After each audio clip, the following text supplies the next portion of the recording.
एक पिता ने अपनी बेटी की शादी में पूरे 1 करोड़ रुपए खर्च किए। सोचो कितना बड़ा सेक्रीफाइस होता है ये। अपनी जिंदगी भर की कमाई एक दिन में लगा देना। और क्यों? क्योंकि वो चाहते थे कि उनकी बेटी खुश रहे। लेकिन इन लॉज को ये काफी नहीं लगा। उन्होंने बोला कि फॉर्च्यूनर गाड़ी चाहिए और ऊपर से 51 लाख रुपए और। जब वो नहीं मिले तो वो बेटी घर की छत से नीचे गिर गई। और इस पिता ने बाद में कहा कि पछतावा तो है, अब क्या होगा, बेटी चली गई, अब गाड़ी देने से क्या फायदा। ये सिर्फ एक पिता की कहानी नहीं है, ये हमारे पूरे समाज की कहानी है। और आज हम इस समाज से कुछ सवाल करेंगे, सीधे, बिना किसी लाग लपेट के। Hi, my name is Jayashree and welcome to between black and white. आज का टॉपिक थोड़ा अलग है, क्योंकि आज हम किसी एक केस की बात नहीं करेंगे। आज एक पूरा सिस्टम कटघरे में है। वो सिस्टम जिसे हम लोग प्यार से परंपरा कहते हैं, लेकिन जिसका असली नाम है डाउरी या दहेज। और आज हम उन सब रीसेंट केसेस की बात करेंगे जो अभी भी जहन में ताज़ा है, जो अभी भी कोर्ट्स में चल रहे हैं और जो अभी भी रोज न्यूज में आ रहे हैं। ट्विशा शर्मा एक मॉडल और एक्ट्रेस थी। उसने एक डेटिंग ऐप पर समर्थ सिंह से मुलाकात की। दोनों में प्यार हुआ और 2025 में उन्होंने शादी कर ली। एक नई जिंदगी की शुरुआत। लेकिन 12 मई 2026 को भोपाल के कटरा हिल्स में उसके ससुराल से खबर आती है दैट ट्विशा इज नो मोर। ट्विशा के पिता ने पुलिस को बताया कि उनकी बेटी को महीनों तक मारा गया, दहेज के लिए टॉर्चर किया गया। दूसरी तरफ ससुराल वालों ने बोला कि ट्विशा मेंटली इल थी और वो खुद ही अनस्टेबल थी। और ट्विशा की मदर इन लॉ गिरिजा बाला सिंह, वो एक रिटायर्ड जज है। अब सबसे इंपॉर्टेंट बात, एम्स भोपाल में पोस्टमार्टम के वक्त पता चला कि इन्वेस्टिगेटिंग ऑफिसर ने वो बेल्ट फॉरेंसिक के लिए सबमिट ही नहीं की, जिससे अलेजिडली ट्विशा ने फांसी ली थी। मतलब क्रूशियल एविडेंस गायब था और किसी ने पूछा भी नहीं। समर्थ सिंह अभी भी फरार है। उसका पासपोर्ट कैंसिल हो चुका है। पुलिस ने उसके अरेस्ट के लिए 10,000 रुपए का रिवॉर्ड अनाउंस किया है। एक रिटायर्ड जज की बहू का केस और इन्वेस्टिगेशन में इतने सारे होल्स। आप खुद सोचिए, ये कोइंसिडेंस है या कुछ और? दीपिका नागर सिर्फ 25 साल की थी, ग्रेटर नोएडा की रहने वाली। दिसंबर 2024 में उसकी शादी हुई और उसके पिता संजय नागर ने शादी में पूरे 1 करोड़ रुपए खर्च किए। लेकिन इन लॉज को यह सब काफी नहीं लगा। उन्होंने फॉर्च्यूनर गाड़ी मांगी और ऊपर से 51 लाख रुपए कैश। जब ये डिमांड पूरी नहीं हुई तो दीपिका को मेंटली और फिजिकली हैरास किया जाने लगा। शादी के 17 महीने बाद एक रात दीपिका इन लॉज के घर के छत से नीचे गिर गई। इन लॉज ने बोला ये एक्सीडेंट था। दीपिका का परिवार बोलता है कि ये एक मर्डर था। दीपिका के पिता ने बात करते हुए कहा कि उन्हें फॉर्च्यूनर चाहिए थी और 51 लाख रुपए चाहिए थे। और फिर वो रोते हुए बोलते हैं, पछतावा तो है, अब क्या होगा, बेटी चली गई। इस बात में इतना दर्द है कि सुन के दिल भर आता है। अभी तक कोई जवाब नहीं, अभी तक कोई इंसाफ नहीं। निकी भाटी 28 साल की थी। 2016 में उसकी शादी हुई थी। उसे घर वालों ने शादी में स्कॉर्पियो गाड़ी दी, रॉयल एनफील्ड बाइक दी, कैश दिया और गोल्ड भी दिया। इतना सब देने के बाद में भी इन लॉज को चैन नहीं आया। इन लॉज ने फिर से मांग शुरू कर दी। 35 लाख रुपए चाहिए, मर्सिडीज चाहिए और एक बाइक चाहिए। सिर्फ इतना ही नहीं, निकी की एक ब्यूटी पार्लर थी जिससे वो पैसे कमाती थी। वो उसे भी कंट्रोल करना चाहते थे। 21 अगस्त 2025 को शाम के 5:30 बजे कुछ ऐसा हुआ जो सुनने में भी रूह कांप जाती है। पति विपिन, सास दया, ससुर सत्यवीर और देवर रोहित, इन चारों ने मिलकर निकी के ऊपर इन्फ्लेमेबल लिक्विड डाला और उसे आग लगा दी। और ये सब निकी की 6 साल की बेटी के सामने हुआ। बाद में उस बच्ची का बयान आया जिसमें उसने कहा कि मेरी मम्मी के ऊपर कुछ डाला, फिर उन्हें चाटा मारा और फिर लाइटर से आग लगा दी। एक 6 साल की बच्ची को अपनी आंखों से ये सब देखना पड़ा। सोच के ही अंदर से टूट जाते हैं। विपिन ने बाद में इंस्टाग्राम पर लिखा कि why did you leave me. जब पुलिस पकड़ने आई तो भागने की कोशिश में उसके पाँव में गोली लगी। बाकी घर वालों की भी अरेस्ट हो गई, लेकिन निक्की के लिए इंसाफ अभी भी बाकी है।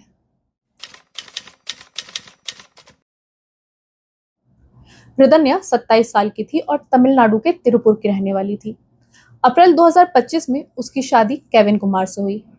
घर वालों ने शादी में 300 सॉवरेन्स गोल्ड दिए, 70 लाख की वॉल्वो कार दी और पूरी शादी में 2.5 करोड़ रुपए खर्च किए।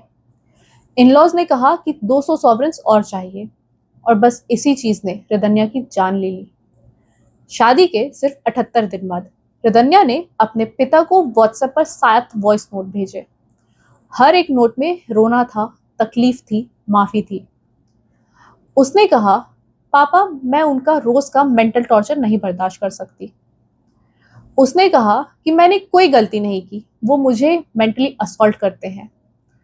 और लास्ट में उसने कहा, sorry father, everything is over. फिर वो अपनी गाड़ी में बैठी और एक मंदिर के पास गई और पेस्टिसाइड खा लिया। बाद में पता चला केविन कुमार के घर में कोई रेगुलर इनकम नहीं थी। हृदन्या उनके लिए एक एटीएम की तरह थी। जब तक चलती ठीक, जब नहीं चलती तो कोई मतलब नहीं। हस्बैंड, सास, ससुर तीनों को अरेस्ट कर लिया गया है। लोकेश्वरी सिर्फ 24 साल की थी और चेन्नई के पास पुनेरी में रहती थी। शादी के 3 दिन बाद ही इन-लॉज ने डिमांड शुरू कर दी कि और गोल्ड चाहिए, एसी चाहिए। 3 दिन, शादी के सिर्फ 3 दिन भी नहीं बीते थे कि ये सब शुरू हो गया था, और लोकेश्वरी ये सहते सहते टूट गई और उसने अपनी जान ले ली। इन-लॉज ने बोला कि हमारी कोई गलती नहीं थी। 3 दिन में एक इंसान की पूरी जिंदगी खत्म हो गई।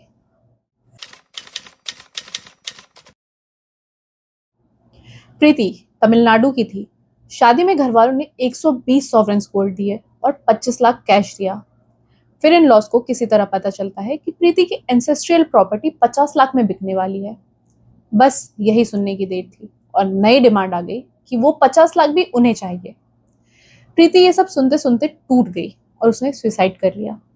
सोचो, प्रॉपर्टी की बात कान में पड़ी और तुरंत डिमांड आ गई। ये परंपरा नहीं है, ये ऑर्गेनाइज्ड लूटिंग है। ये एक प्लान सिस्टम है जिसमें औरत का कोई वजूद नहीं है, सिर्फ उसके घर की संपत्ति का वजूद है।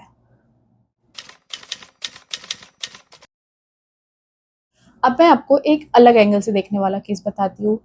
ये केस एक औरत का नहीं बल्कि एक आदमी का है, और इसीलिए ये इक्वली इम्पोर्टेंट है क्योंकि ये हमें सिस्टम की कॉम्प्लेक्सिटी दिखाता है। अतुल सुभाष 34 साल के थे, बेंगलोर में एआई प्रोफेशनल। 2019 में उन्होंने निकिता सिंघानिया से शादी की, लेकिन दोनों के बीच चीजें ठीक नहीं रही। वो अलग रहने लगे, डाइवोर्स केस चला, कस्टडी का केस चला।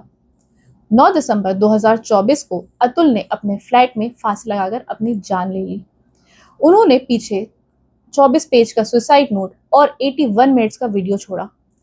हर पेज का पहली लाइन थी, जस्टिस इज ड्यू। उन्होंने लिखा कि निकिता के परिवार ने डाइवोर्स सेटलमेंट में 3 करोड़ रुपए मांगे, अपने ही बेटे से मिलने के लिए 3 लाख अलग से मांगे, और कोर्ट के एक जज ने अलेजिडली 5 लाख की ब्राइब भी मांगी।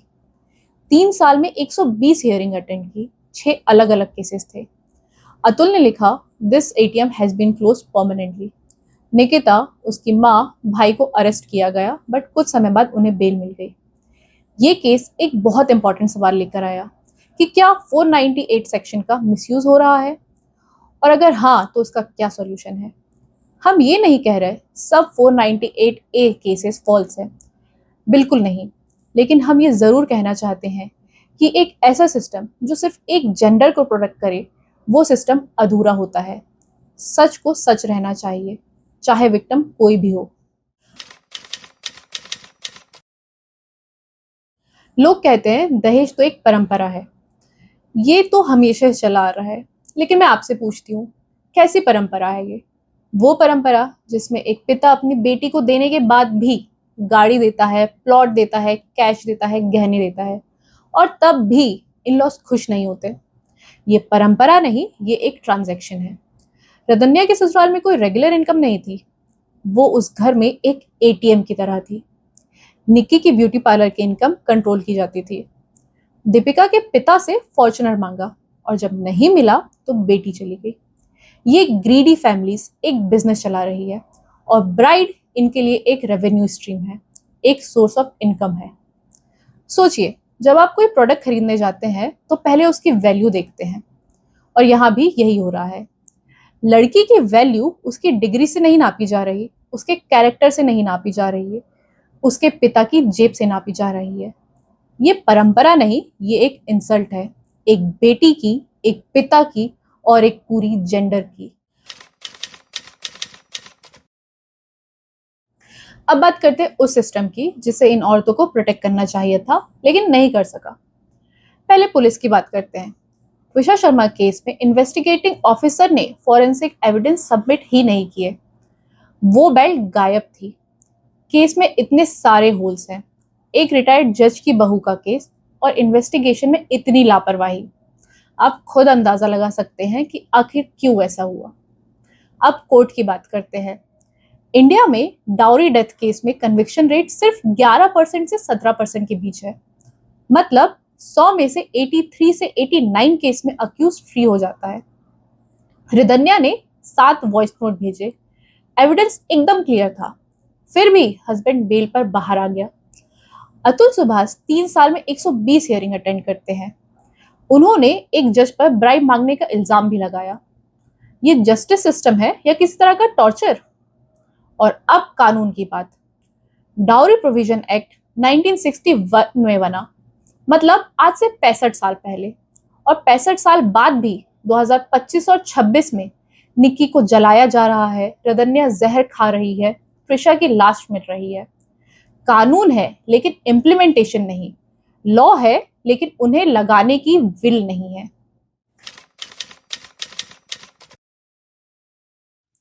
अब मैं आपसे कुछ सवाल करना चाहती हूँ। कोई प्रेशर नहीं है, लेकिन सवालों के जवाब आप अपने से जरूर दीजिएगा। पहला सवाल, अगर आपका बेटा है और कल उसकी शादी होती है तो क्या आप दहेज लेंगे? अगर जवाब ना है तो मैं आपसे ये पूछना चाहती हूँ कि क्या आपने अपने घर में ये बात ओपनली की है? क्या आपने अपने बेटे से, अपनी माँ से, अपने घर वालों से ये सीधे कहा है कि हमारे घर में दहेज नहीं होगा, या ये सिर्फ मन में सोचा हुआ है? दूसरा सवाल, अगर आपकी बेटी है और ससुराल से दहेज की डिमांड आई तो आपका पहला रिएक्शन क्या होगा?